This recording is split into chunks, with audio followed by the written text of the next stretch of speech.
Episode number 153. I don't think the periencyclory gave lost any of its beauty because John put up the bracket it stood upon, that any upholsterer could have draped the plain muslin curtains more gracefully than Amy's artistic hand, or that any storeroom was ever better provided with good wishes, merry words, and happy hopes than that, in which Jo and her mother put away Meg's few boxes, barrels, and bundles, and I'm morally certain that the spendy new kitchen never could have looked so cozy and neat if Hannah had not arranged every pot and pan a dozen times over, and laid the fire all ready for lighting the minute Miss Burke came home. I also doubt if any young mater never began life with so rich a supply of dusters, holders, and piece bags, for Beth made enough to last till the silver wedding came round, and invented 3 different kinds of dishcloths for the express service of the bridal china.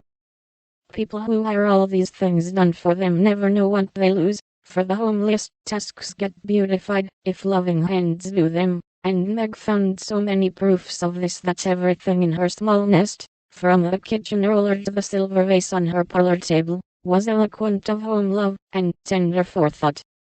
What happy times they had planning together, what solemn shopping excursions, what funny mistakes they made, and what shouts of laughter arose over Laurie's ridiculous bargains.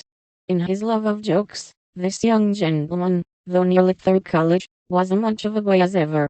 His last whim had been to bring with him on his weekly visits some new, useful, and ingenious article for the young housekeeper.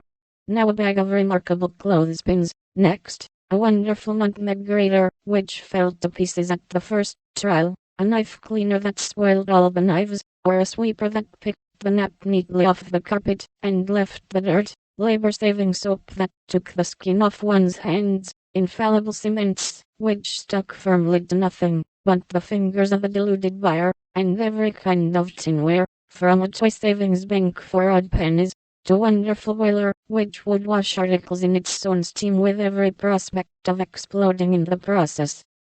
In vain Meg begged him to stop. John laughed at him, and Jo called him Mr. Toodles. He was possessed with a mania for patronizing Yankee ingenuity, and seeing his friends fitly furnished forth. So each week beheld some fresh absurdity. Everything was done at last, even to Amy's arranging different colored soaps to match the different colored rooms, and Beth's setting the table for the first meal. Are you satisfied? Does it seem like home, and do you feel as if you should be happy here? Asked Mrs. March, as she and her daughter went through the new kingdom arm in arm, for just then they seemed to cling together more tenderly than ever.